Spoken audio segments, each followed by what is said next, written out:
going on, everybody? So this is the first episode of the Stoned and Hyper session. It's a little bit different. We're not going to be streaming 2-3 hours. It's going to be Wait a minute. Oh. Wait, who's on the left side of Yeah, the screen? you know what? Wait a minute. I wasn't even thinking. You know what? Right? Let me let you take this, bro. Let me retract. I digress. You bring us in. Well, welcome everybody to episode 1 of Stoned and Hyper Sessions, where Stoned and I, people were clamoring for more Stoned and Hyper. They were clamoring. We give you more Stoned and Hyper. Here we go. Y'all ask for it, we're gonna give it to you. That's right, what we do. Exactly. But this is kind of like the upside down, where now I'm the one on the left, and with me as always is my esteemed colleague, the Stoned Mandalorian. Thank you. And go ahead, man. No, I was just gonna say, me and I have been tossing this idea around for quite a while, and we love interacting with the chat. We love the Stoned and Hyper Show podcast. That is what started our whole little community together. But sometimes it's really cool just to we figure other people, and we've, as people have told us, would want to hear like just a straight me and Hyper focused concentration without us having to, while we love it and would not change anything, having to check in with chat here and there. It can be a lot during a live stream. So the sessions, the Stoned Hyper sessions, is going to be just like a central focalized, concentrate on one topic and us just yap without having to bounce back and forth with the stream and talk and everything. While we still love that, it's just we've been talking about this for quite some time, and I'm excited for the sessions, man. I'm super stoked. Do you want to talk about the topic, maybe? I think first of all, we're going to try to keep it about 30 minutes or so, just sort of that sort of condensed format. Yes. And today we thought we would kick it off with the timing is everything in this world. And Stone, what are we going to kick it off with first? What's our first topic of the day? Well, me and you were kind of back and forth about it because we were like, stuff, and let alone action figure news, but especially with Black Series. Once stuff's like a week or 2 weeks, it's kind of, for some people, they kind of rear view it.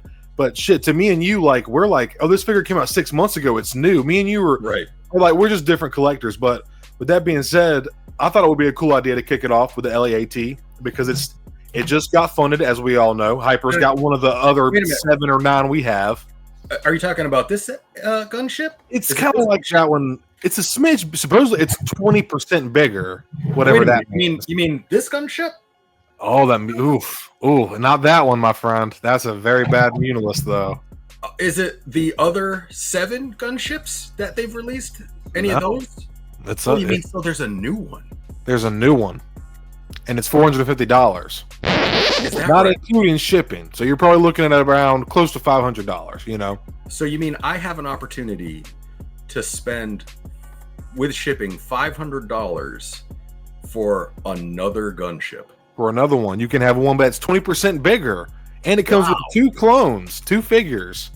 2 whole clones? 2 whole clone pilots. But nobody else to operate the weaponry or the cargo to ride. No infantry, just the pilots.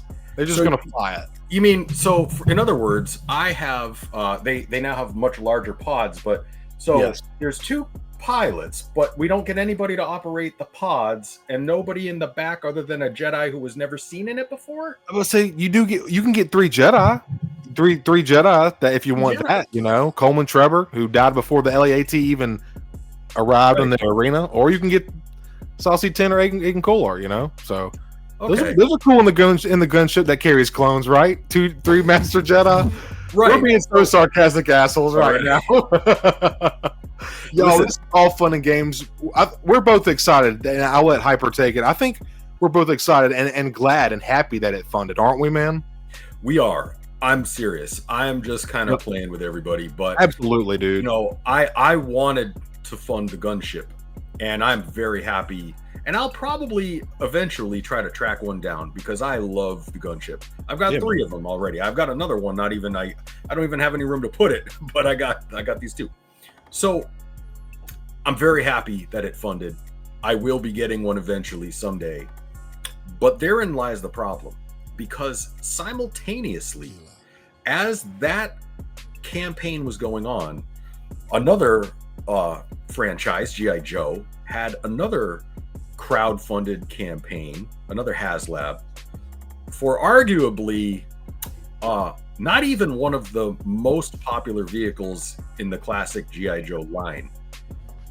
But it is a banger. They did a hell of a job. And Stone, you and I have talked many times about what an absolute banger and what that has to offer. Absolutely. Why don't you break down a little bit of what that Joe HasLab has to offer and why we think it's kind of a better value at the end of the day? So I am still new to G.I. Joe. For anybody that's not aware or not familiar with us, my buddy Hyper here is a G.I. Joe nut. He's a fanatic, and he did serve in the Navy, so in the military. So he's got that connection to it. However, from a toy and action figure perspective and just pure badassery, I've really been getting into G.I. Joe. Specifically, their animals is what got me started specifically. But the Snowcat is what it's called, correct? Yeah, Snowcat. So again, I'm not super familiar, but I am starting to follow G.I. Joe a little bit more. The Snowcat it's a really big vehicle, and it's got lights, and it looks amazing. It's got different windshields. You got like a clear windshield, a snowy windshield. It's a snow vehicle. Again, I'm not super knowledgeable about it, but it looks amazing. Even from an outsider perspective looking in, I'm just like, man, if G.I. Joe can take this, and for the price point, take this amount of detail and this amount of plastic and throw how many? Didn't it come with like 3 figures? It came with all 3 figures. It comes with a whole Arctic snow base with a tent, a cot, frying pans, the whole fish. It comes with fish, You have everything you need to create like a survival or like a mission scene. It's like you get the campground, the vehicle itself, the 3 figures to fill out the vehicle, which is you got to have something to put in. There's got to be people riding and operating the vehicle, right? So, and just when I seen the lights on that thing, the light that was a real. And now, granted, I know how some people feel about it's a little gimmicky. You're gonna hit it one time when you have friends in your collection room, and they're gonna see it, and you're never gonna touch it. That is a very valid argument, but the fact that they're putting so much time and effort into these HasLabs and they're just not taking it. Why are they taking it that extra mile with the G.I. Joe HasLab to make it light up, but they're not doing that with the Black Series? And then it comes in, people want to start bringing up the licensing and everything like that. And it's just like, I'm kind of tired of hearing Hasbro talk about licensing. You know what I mean? Like, they're making money off of these Star Wars figures. They're giving us new sculpts with very decent, amazing paint apps. Like, Hasbro's making money right now. The Black Series is very healthy. So why are they not giving us a little bit more? It's greed and it's corporate, pure, like, a capitalist shit. But at the end of the day, I think a lot of people at G.I. Joe stuff, it always funds. It always funds, man, so easily, Well, I think the biggest thing about it is, for people like us, now you're getting into toy photography and dioramas and things like that. And, the light feature on that Snowcat. They have these diorama scenes that you can get online. And, there's something about having those blue Arctic lights light up the snow base. And you're like, oh, that's what I want on my shelf. I want to make that scene. And, just like you would when you go camping, you light up the tent area with the lights on your car. Now you can do that, and so, is it gimmicky? Well, I mean, sure, but that's what's been going on with toys for 50, 60 years, Yeah. Now, but getting back to the Gunship. Bringing it back to the Gunship. Yeah, absolutely. So, I think it was just a comparison for what you're getting. And by the way, the Snowcat was, what was it, 325? Like 350 or so? Yeah, you probably know better than me. Yeah, I mean that was I feel like a square deal, and the figures were snow specific figures from the comic, from the actual cartoon, in those uniforms that were around the Snowcat. So it's a very inclusive set. Everything you need is right there. Where I think Hasbro got into a little bit of trouble and probably got nervous because, a Republic Gunship featured clone troopers heavily, not just in Attack of the Clones, but in Revenge of the Sith, the entire Clone Wars. We've seen them periodically here and there in the Disney shows and everything, and that's what they do. They cart around clones. And I feel like we got a little bit of short shrift on the clones with this offering, and Agreed. I think that's a big thing for the money, so you're spending $450 and you're getting 2 clones. And then the tiers, there were no other clones to unlock. And at least with the Cantina, I funded the Cantina and I got the Cantina, and we didn't get all the Cantina aliens, but we got aliens that were seen specifically in the Cantina. Yeah. And the Jedi that were funded were sort of around the gunships, more or less, right? They were kind of around them, but right. It just feels a little bit it feels a little contrived to get characters other than clones in this offering to me. I feel like TVC collectors have been wanting more prequel stuff, and I feel like the tiers, just going off of that, I feel like sometimes the tiers, and we were just talking about this in the pre-show before we went live with the episode, I feel like the tiers kind of take away from the HasLab itself, and it kind of gets fixated upon like what we might be getting. And I feel like for those three characters, they may be Glub Shadow Jedi, excuse me, but they're still that. They're still Glub Shadow Jedi, but TVC should be getting those figures regardless from Attack of the Clones. We are getting close to, what is it, the 25th anniversary of Attack of the Clones, or 20th anniversary? 20th, I think, or something like that. Yeah. 25th, I believe it is. But anyways, it should have come with more clones. It should have, point blank period, it should have been, in my opinion, you should have gotten the 2 pilots and maybe 4 to 6 more plain white Phase 1 grunt troopers. And for people that aren't aware, it came with the 2 clone trooper pilots. I found my notes here. Solvable nose art panels, stickers and decals, a removable canopy, a super detailed interior, so like the cockpit, the trooper bay, the laser cannon guns on the side, the green ones that shoot out in Clone Wars and clones. It also had 2 different stands. It came with the hovering display, like they were landing, it's like horizontal to the ground, and there was also a kind of more dynamic, like mid-flight stand where it was kind of like diagonal, and they were both very nice. And for $450, that's the base offering. Is the gunship itself, the nose art panels, and the decals. You get the 2 figures, the canopy, which that's the part of the gunship, and then the 2 stands for $450. $450 for all that. And then if you got to the tiers, at 10,000 backers, you'd get Coleman Trevor. At 12,000 backers, you'd get Saucy 10. And then at 14,000, they throw in Egg and Kolar. Again, all Jedi Masters, we were just talking about that. Questionable tiers to throw in for a gunship that should be carrying clones, And Egg and Kolar, real quick. Or I'm sorry, no, Coleman Trevor. He's the dinosaur-looking guy that tried to attack Count Dooku that got shot by Jango. He was dead before the gunships even arrived. Why is he in... TVC should have gotten these figures, bar none, regardless. Let alone TVC HasLab. Like, it just makes no sense. And when you look at the backers that things like the Razor Crest got, Jabba's Sail Barge, the Cantina that just came out last year. Hyper was just talking about that. He funded that last year. Just got it this year, of course. And then now we have the LEAT, and it was one of the slowest moving HasLabs of all time, even slower than the Rancor. And the Rancor it's still talked about. 2021, 4 years down the road, people are still talking about like wanting to get another chance at the Rancor. We were just talking about that. So those were the base offerings. Well, how do you go ahead? Well, getting back to that. So in the base offering, you were talking about the swappable nose panels, right? And on those nose art panels, there was Salacious Crumb, there was like Kit Fisto, and then like the cat lizard thing. The Nexu. The Nexu, that's right. Yep, the Nexu. And so those are cool, swappable nose panels. So they're a large piece of plastic, and you can swap out the front, just like on an old World War II bomber or something. They had the nose art. Customizable. But then you look on the other side of the fence with what G.I. Joe is doing, and G.I. Joe has low-tack, high-quality stickers, almost like colorform stickers, with different factions on them.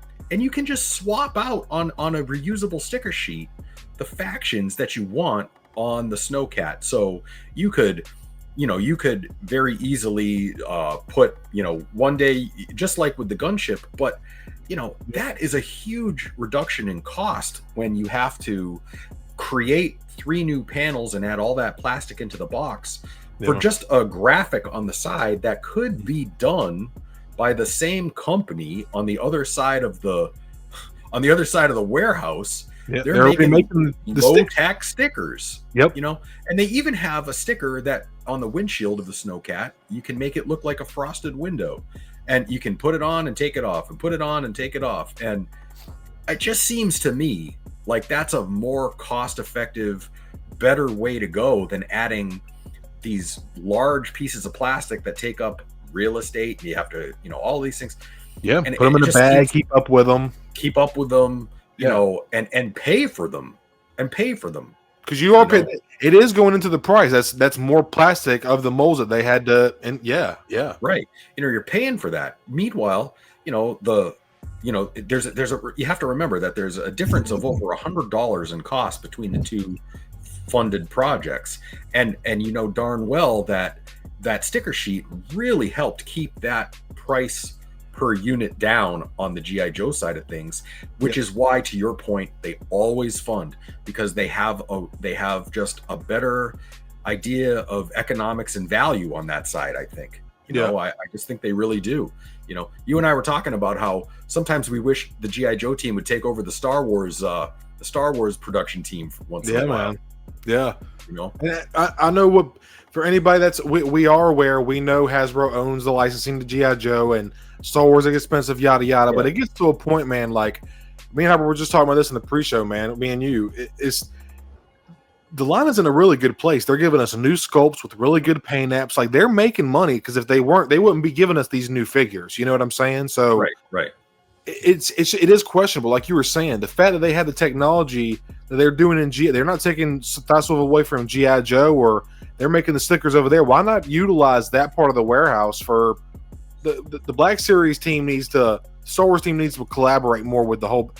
You would think under one umbrella, like a company, they wouldn't be that disconnected. But then again, we were just talking about this. I want to touch on marketing. I feel like the same thing with the Rancor, man. I feel like it's a really key core reason why the Rancor failed in 2021 was because they just didn't market it good enough. They didn't build the hype enough about it, because you're sharing these things on like a niche algorithmic platform like Instagram, action figure collectors and Star Wars. Like you need to be collaborating with Hasbro's already working with Lucasfilm. Y'all need to get this on the main Star Wars page and show every Star Wars fan that there's going to be a 1/12 scale rank, or people that don't even collect Black Series that are just hardcore Star Wars fans might be like, yo, I could put that would be a cool living room piece, or I could put that in my office. That's how you would pull in new collectors, you know what I'm saying? And I don't know, man. How do you feel about, real quick, with the LAAT? They did do some marketing, but it wasn't until like a week or two before the campaign was already started that they were doing like the 360 stills and the renders and stuff, or like sending it out to certain places so people could come look at it in person.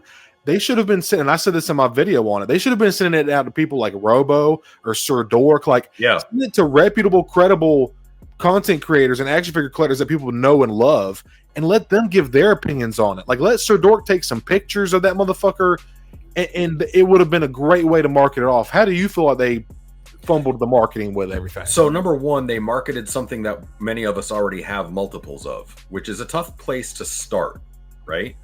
So when you want to explain that real quick for people who may not be aware why you say that? Sure. So like I said, I've got two already, and three, because one of them I didn't even have room for. So I got two, and these are just 20% smaller than the one that they've made. Now, these are very large pieces. These are very large. They take up a lot of shelf space or ceiling space. And so Hasbro's asking us, hey, we're going to go bigger, more screen accurate, all of that. Now, okay, you're marketing a 450 after shipping, it's $500 and something dollars. You want me to spend $500 on something I already have a reasonable facsimile of times 3, right? So it better be the strongest, most aggressive marketing campaign as to why I need to have this, right? And the first thing you do is you make me, a guy like me who already has 3 of them, aware of what is it going to do for me and my collection. You want more. Okay, I want clones. I want clones in the clone gunship, and I sure as hell want to have at least the pilots and the gunners taken care of, because I don't want to have to buy anything else for $500. I don't want to spend $20 a piece on 2 more clones that will then go into the thing. Yeah. Now I know what they're saying. Well, these people already have all these clones in their 4-inch collection. Right. It doesn't matter. It doesn't matter. For $500, I want more, right? Yeah. Like, yeah. I better get some more clones. And so, number one, it was a shadow marketing campaign. If anything, you had to search for it. Yeah. I mean, I get so many. You know how many times I see that stupid Temu weed eater commercial in my feed on every platform, right? Like the one that's like, oh, you'll never have to replace your weed string again. Well, that's what I should be seeing with the Gunship, right? If my algorithm suggests that I watch a lot of Star Wars toy videos, then that thing should be in my algorithm every 20th video. Yep. Right? Telling me every time I see it, I need to see something that I didn't see the first time, right? Mm-hmm. So that's how I look at it. I feel like no, I'm sorry. No, you go ahead.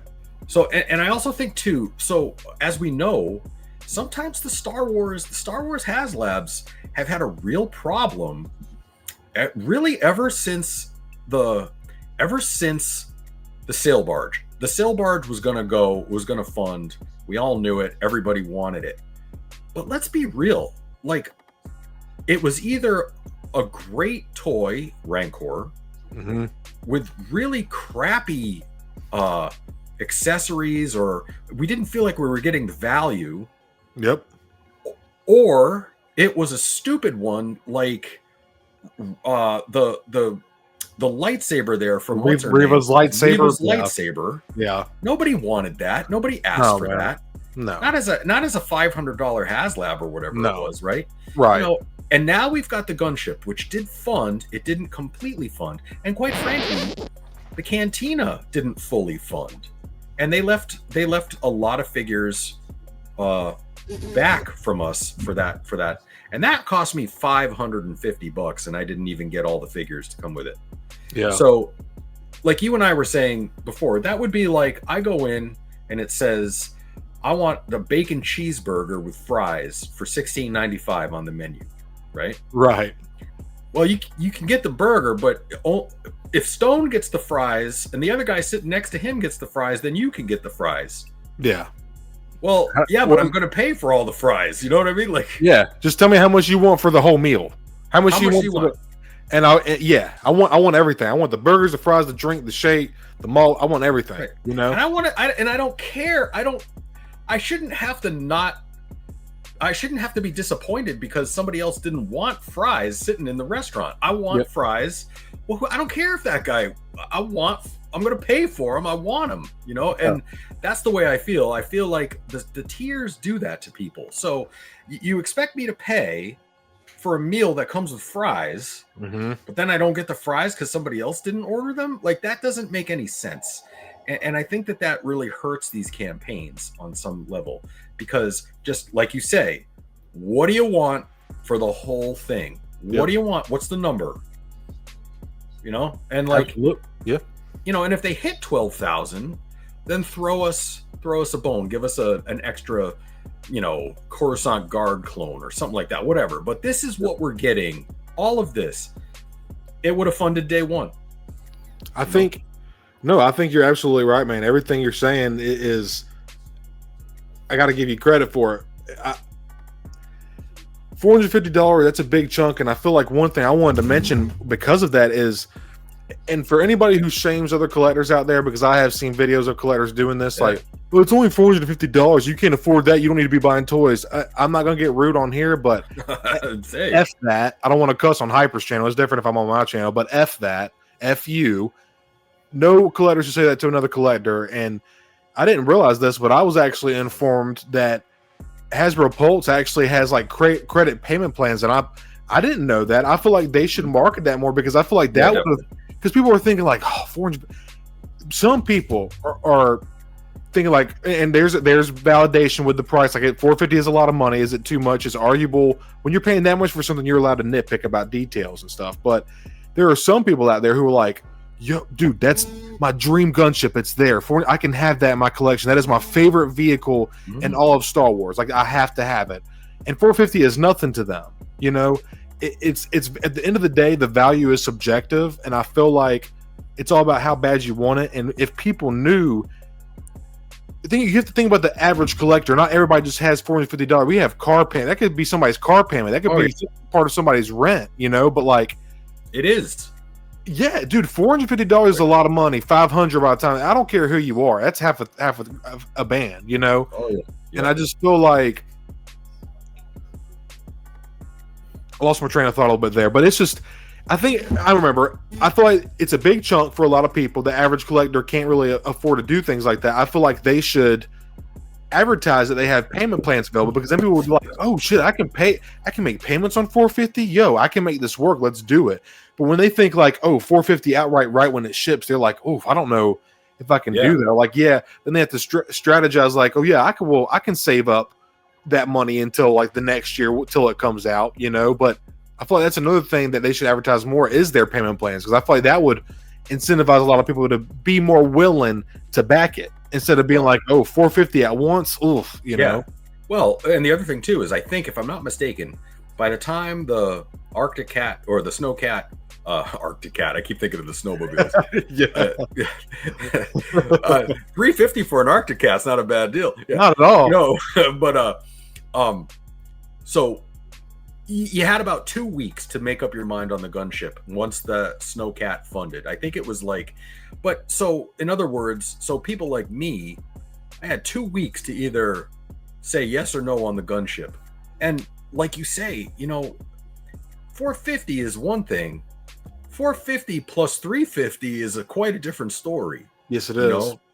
And I do okay for myself, but I have my pride, and I have my wife and other things other things that come into my life that require money and time and other things, like you absolutely say. Man. And it was just for me, it was a bad situation where I said, there's no way I just spent my money on something. As much as I want this Gunship, and I do, I can't swing it. I'm not going to do it. I can't put myself financially in that hole and then kind of be underwater for a little while. I don't like that. And again, just to remind people, you backed not the Arctic Cat. God dang it, the Snowcat. The Snowcat, and that's another thing that we wanted to talk about too, was just the scheduling of how they put these hats for guys like you collect multiple lot.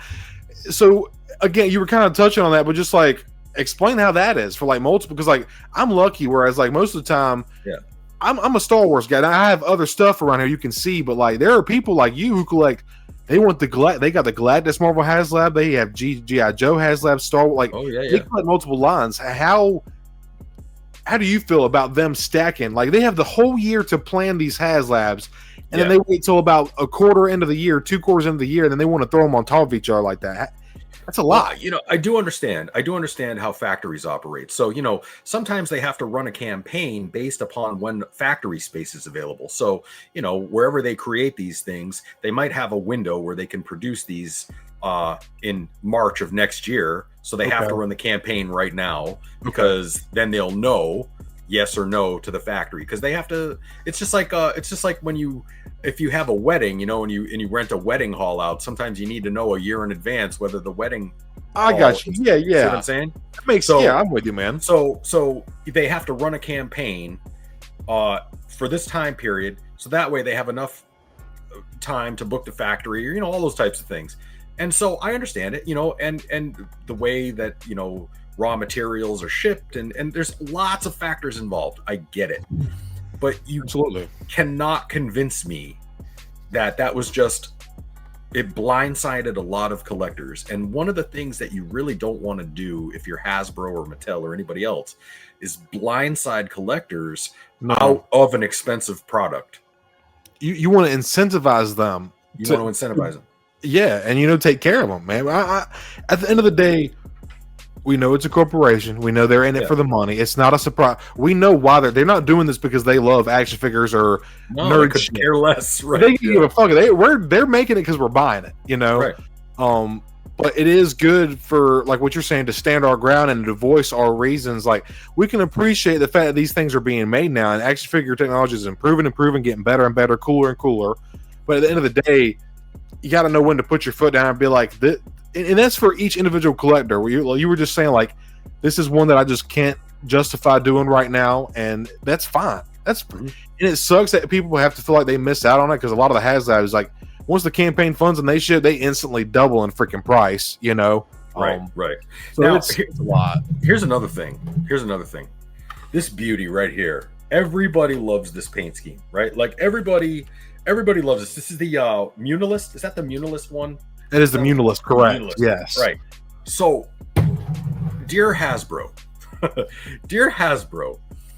all I would like for Christmas is to have an option where why not do this as an incentive? You've got the standard paint scheme, Attack of the Clones paint scheme, right? Or why not offer the Munilist one? Absolutely. As an alternate, right? So in other words, I can't, a guy like me, I can't pay $450 right now for it. I can't. But wait a minute. But hold on a minute. You're telling me I can get the Munilist paint scheme? Makes you think. Right. Makes you hesitate. In other words, give me a reason to justify paying all that money right after I bought another one. Maybe there is a reason. Maybe there is a way you can get me to do it. And if you offer something like an alternate paint scheme, we're talking paint, right? We're talking paint. You painted this one, you can paint that one, right? Yep. Just tell me, maybe that would be another way to incentivize these things moving forward. Or maybe that's a tier. Maybe that would be a tier. So it funds, right? Like it funds. And then, if you unlock this tier, you have a choice. You can get the Munilist paint scheme. Now, that would be, I think, a way to incentivize things. Everybody still gets all the stuff. Everybody still gets the clones. Everybody still gets the Jedis, all that stuff, whatever. Yeah. But unlock a tier, reach a point, and then you have a paint scheme option. Now, that would make sense to me. I think Absolutely, that would be a cool thing to maybe consider moving forward. You know? And there were people that backed numerous of these. There were people that I saw that were backing 3, 4, 5 of them. I know. If they hit that tier, they're like, "Oh man, I love Revenge of the Sith." Or then you have people who are love Clone Wars, or both. Yeah. They're like, "Oh man, I'm gonna have 3 Revenge of the Sith classic LEATs, and then I'm gonna have 2 Munilists over here." Like that's how you build hype right there. And I feel like that's a perfect tier. Start 10,000 out with that. Go ahead and throw the Jedi in the base offering with the 2 clone pilots as a sign of goodwill with collectors, and then tell them if we reach 10,000 backers, we'll give y'all a Munilist gunship paint job version. You know, and I feel like that, like you just said, that would make you hesitate. You know, and it's like, well, damn, if this funds, I can get 2 of these. Like if you have the money, of course, but like right, you have the choice. You know. But I think a revision of the tiers, Hasbro should revise their tier structure. If you want to keep the tiers, first of all, nobody really likes the tiers all that much. No. But if you want to keep them, if you want to keep them, then I would recommend. You know, I've been collecting a long time, and there's one thing that'll draw people out of the woodwork, and that's a paint variant. Right? Yeah, like you want to have people go through the roof. We all know, offer a variant, a chase. Right? Yes. Like we've seen it in the Micro Galaxy Squadron, which, by the way, that might be the best gunship for the money on the market right there. 100% it is. 100%. It's awesome, man. I have the Munilist one of that. That thing is awesome. Oh, by the way, it comes with clones and stuff too, you know, but not Jedi. Right. But, you know, they know, Micro Galaxy Squadron knows, you know, they just scaled it down. But what do they have? 5 different gunships? 4 different gunships? I think so. Yeah, a couple different. Yeah, something like that. Right. And guess what? People like us, we buy them all. We buy every single one of them. You know, and we will, and they will. Right. So it's sad that collectors had to do more of the marketing for Hasbro than they did. That's really how it was. The collectors doing the marketing, honestly. You know, and that should show the passion that their collectors have. So you'd think they'd work harder. In retrospect, you know, they'd be like, well, damn, they really fucking want this thing. Look at how many hardcore we have trying to make this thing happen. You'd think that kind of you would think that they would at least throw in one of the extra Jedi for the trouble. In the base, yes, dude. I'm telling you, like, as a sign of goodwill, like, hey, everybody, we know this is a really expensive thing, but as a sign of goodwill, we'll throw in even one of the Jedi. And bring the tiers down. Throw in Aiden Kolar with the base offering, or Coleman Trevor, and then bring the other 2 down to 10,000 and 12,000 instead of all the way up to 14. It's like kind of exceeding expectations, and I feel like I was talking to you about before we went live. I feel like they were really banking on the nostalgia.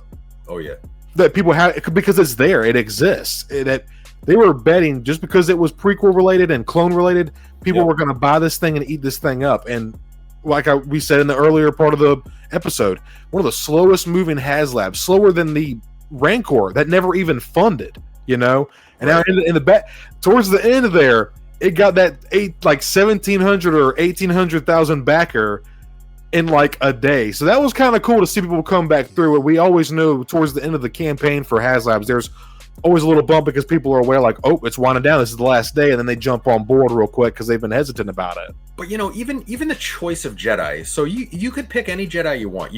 We had a whole arena full of Jedi, right, to pick. Yeah. Why in the name of all that is right in the world didn't they offer Yoda? Dude, absolutely. Yoda. Yes. He was in the thing a lot. Yes. Yep. He that was his sort of command thing, and then they fly him to the Dooku scene. So, like, of all the Jedi that you could have had to pick, the one that would cost the smallest hunk of plastic that makes the most sense. Like we decided not to do that. Big. Right. And by the way, it's a very peculiar thing. They're very reluctant to issue Yodas. Have you ever noticed that? It's always in a 2-pack or something like that. So why not do it here? Why not carry that trend over here? It's a Yoda and Luke 2-pack. It's a clone Commander Gree and Yoda 2-pack. Yoda's always coming in a 2-pack. Okay, it's the perfect opportunity to carry that motif forward. Absolutely, man. Yeah. I know we wanted to keep this so that we're getting about 40 minutes here. We just wanted to search my notes for anything else that I think we pretty much covered everything we wanted. I'm glad that it funded. I think it's super. Anybody that wanted this deserves to have it. And I feel like for the last thing that we'll touch on, and then we can end the episode here for the first Stoned and Hyper sessions. I wanted to get your opinion on this, and we'll wrap up. Yeah.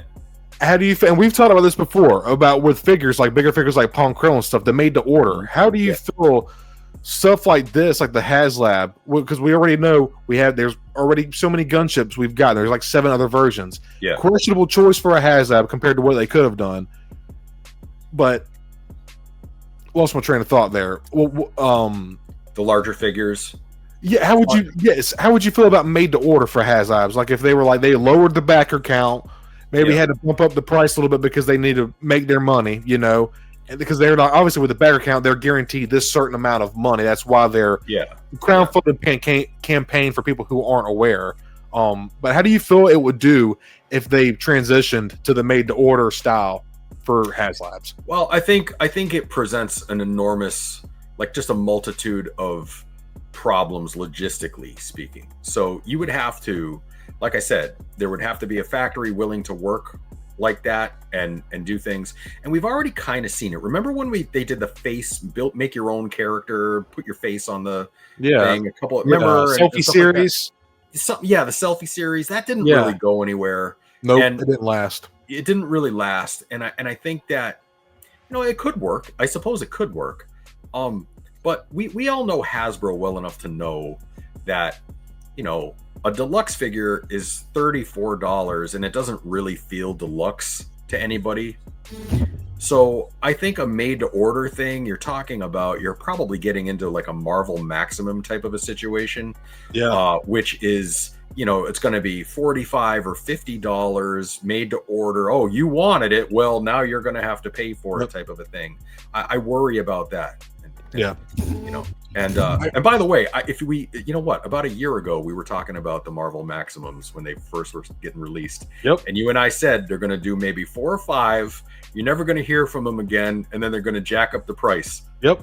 Here we are. Welcome to the Stone, right? Yeah, exactly. Yeah, it almost feels like it's a Marvel Legends that's $25, $30 more expensive because it's got more accessories, and which is right. That's cool. That's what we want. But like, damn, is it that much to get some extra accessories? It hurts, man. It hurts. So I think the made to order thing is kind of like, again, if you go into a pizza shop and you buy their pepperoni pizza or their specialty pizza, it's $23. If you start building your own, it's $38 before you know it. That's when it starts. Yep, absolutely. You know, and I feel like that's what they would have to do. Like if they lowered the count and been like, you know, we need at least 4,000 people who would be willing to do this. We'll do a made to order kind of thing. I feel like they would need to pump up the price because they lowered their expectation of backer count, so they need to up the price because obviously it's a big box. They got to ship it, they got to pack it, the engineering and the packaging, cardboard that goes into making sure it's secure and it arrives safe, yada yada. You know, there's a lot that goes into action figures and making them and distributing them. You know, shipping them. Yeah, and I feel like you know, hey, look, we all collect these figures. We all buy them.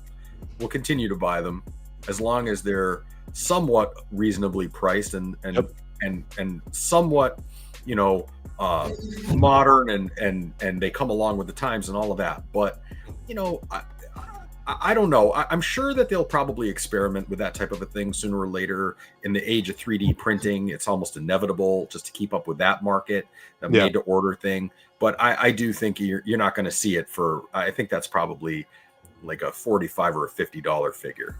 Yeah, you know. So yep. But hey, man, you know what? Let's wrap this one up. What do you say? Absolutely, man. Yeah, it was a fun episode. It's Stoned Hyper sessions in the book, dude. I'm looking forward to the next topic that we go over, man. It was fun. It was fun just getting nice. Bounce off of each other for, you know, a minute. Yeah, absolutely. So just for anybody who's still watching at minute 42, we're gonna do this on every other Saturday, the off Saturdays. So we're gonna do the Stoned and Hyper show live stream, 8 p.m. Eastern Standard Time, and then every other week. And then during the off week, we're going to launch these episodes on the off Saturdays. So there's going to be Stoned and Hyper galore out there. Every Saturday, you're going to get some Stoned and Hyper. And anybody, feel free to comment down below in the comments. All these are going to be on Hyper's channel. Yep. The podcast will be on my channel when we stream. But comment down below if you have any topics or anything that you want me and Hyper to give our thoughts on or talk or absolutely whatever. We would love to talk with y'all and hear what y'all want us to yap about. So that being said, it was a fun episode, man. Thank you for having me. Can't wait to do it again. Stoned, this is going to be fun. I can't wait to do the next one. Yes, sir. Take care, everybody. Later, everybody. See y'all next time.